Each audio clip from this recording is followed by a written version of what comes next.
Hello guys and welcome back to the channel. Today we're going to be discussing more about Bitcoin. I want to show you something that I found which is quite interesting, which could actually help us to understand how high the top of Bitcoin is going to be for this bull market cycle. As always, please subscribe to the channel. Don't miss out on these daily videos where we reveal trading strategies, on also analysis on Bitcoin, the crypto markets, and also the stock market. But let's cut the chase and let's go straight away into the charts. As you can see from our Bitcoin is pumping like crazy, guys. It's not stopping. $72,800, which reached yesterday $73,500, and it doesn't look like it wants to stop. But we have to actually be also a little bit mindful of the fact that we are overstretched at the moment. I mean, the trend is clearly up. Just we just keep going. But the thing is, what is going to happen into an event that we might see a little bit of a retracement coming through? So what I want to show you today, it's a little bit of an analysis, and then I'm going to show you at the end the top of this bull market cycle. But straight away I'm going to go on the daily chart with Bitcoin. As you can see, we are into this parabolic move at the moment, and how low we could actually retrace before continuing to go higher. Now, there are a few things to take into consideration. Number one is that we are, of course, into this big uptrend. The daily chart is now showing a little bit of a divergence here, bearish divergence on the RSI, which is more visible when you go on the 4-hour chart. So I'm going to go on the 4-hour chart. You can see that this last impulse with Bitcoin, it's it's still intact. Don't get me wrong, right? We're still incredibly intact, and you can see that BlackRock is just buying all the possible dips. It's like going up this way, but it looks like this is actually closing a little bit. We could potentially pump up to 78,000 for one last blow off top, but then I would be expecting a little bit of a correction. And I'm talking about just like a short-term correction. I'm not talking about this crazy correction down to 40,000, 30,000 Bitcoin crash, like so many people now talking about this new fad that the miners have to pay 30% taxes.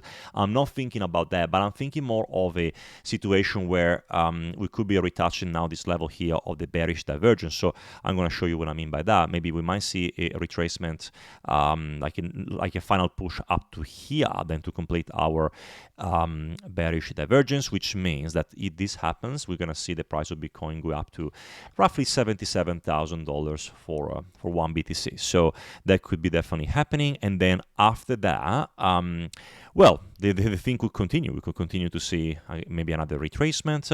I'm going to get my brush to show you better. Maybe a bit of retracement down and continue to go up, which with the RSI, you're going to see this kind of movements, which could be keep going forever. But if you have to think about a trader, so if you are a trader and you think, oh no, what is going to be the right time to to enter Bitcoin, of course, the first area of support I could think of at the moment could be around this area here. The first area I could think of would be around the 61,000. Then another potential level of retracement could be the 53,000.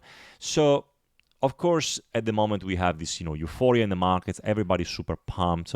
Everybody's happy. We're gonna go to $100,000, $200,000, $300,000, and so on. But remember that sometimes, whenever everybody's so euphoric, that we could see a retracement coming through.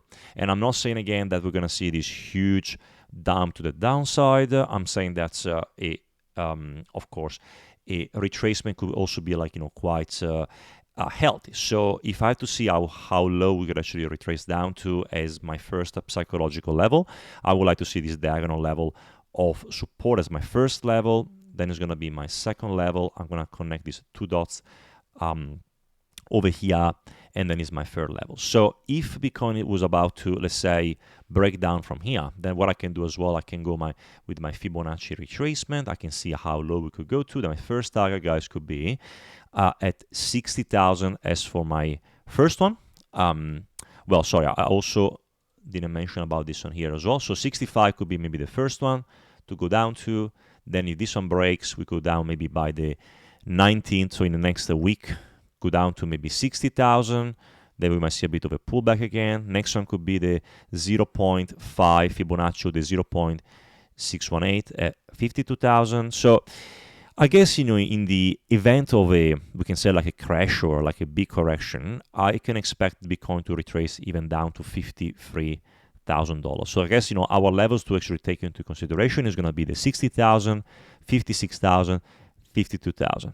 And as I said before, this is actually going to be very healthy for the price of BTC, because what you're going to see is going to be a reset into the RSI going down this way. Of course, lots of people from the ETF, from BlackRock, and they're definitely going to buy the dip, and then you could see a movement, maybe in anticipation of the halving of this kind of decrease. So maybe we're going to see this correction going down to 53, 56,000, and then the next impulse is going to be from here to here until the 3rd of May, as you can see, until 90,000, so 87,000 to $90,000. So if this is going to actually play out, I will be very happy. I will buy the dip, and then I'm going to ride all the way. And potentially what I'm going to do, I might buy so many altcoins around these areas. So again, very difficult to say if it's going to happen. If it's going to happen from here, from 60,000, but if it happens from 60,000, then we might see a target of, before the halving, of $98,000. So very difficult to say, but from a technical point of view, guys, we are extremely overstretched. But today, guys, the purpose of this video is not to look at Bitcoin price analysis, is to actually show you this, which is quite interesting, right? So what I was actually playing around a little bit during these days was to understand what happened during the previous bull markets when Bitcoin broke all-time high. So what happened after? So once we broke finally all-time high, how long did it take to actually go and push really to the upside and make consistent gains? So what I'm going to do, I'm going to show you what happens from 2017, and then based on this data from 2017 and 2021, we're going to actually can predict what happened in 2020, what could be happening in 2024. So first of all, I'm going to go in 2017 and show you what happened over here. As you can see, when Bitcoin broke all-time high around this area, so this was in 2000. Let's have a look from here. Okay, so the previous all-time high was at 1,200, which was roughly over here. So we went on all-time high, a little bit higher, like for example right now 73,000.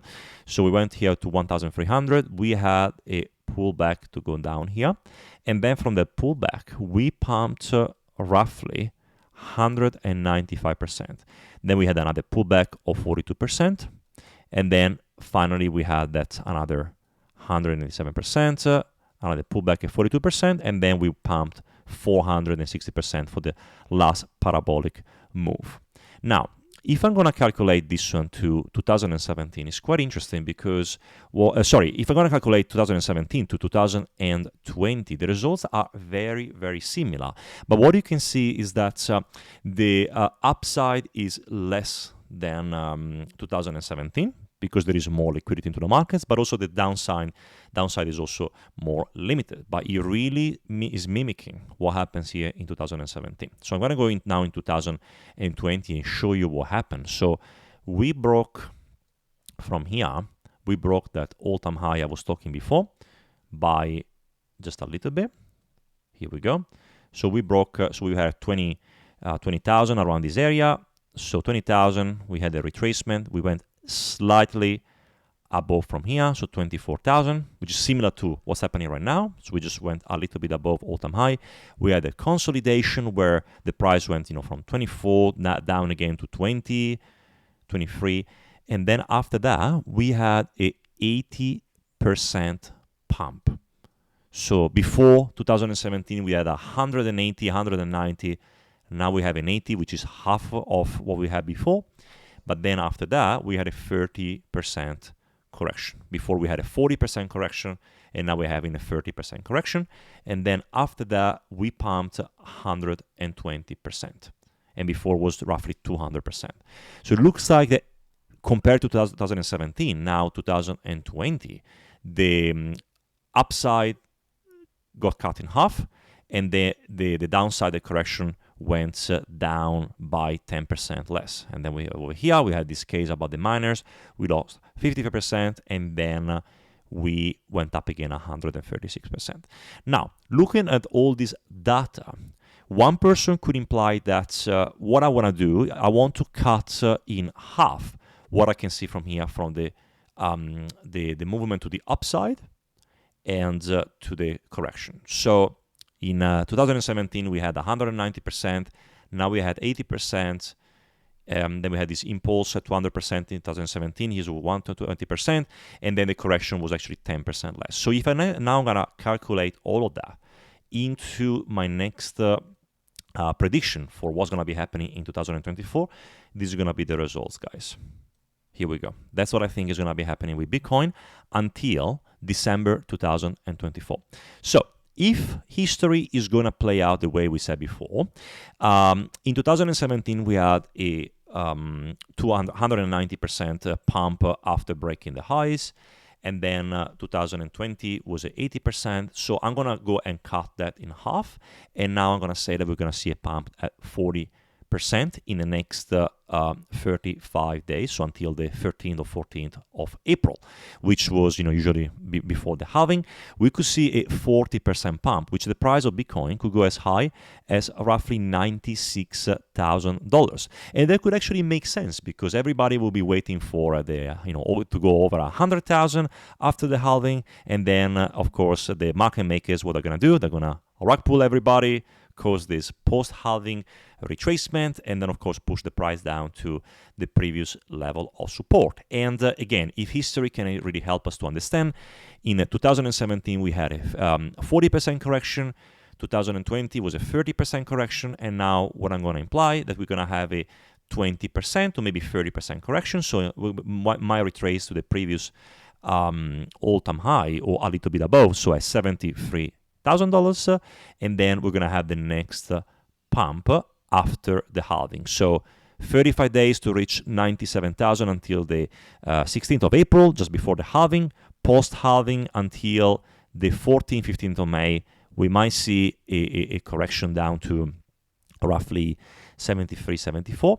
And then the next impulse, which is going to go from roughly 15th of May until the 11th of July, is going to be a big movement to the upside.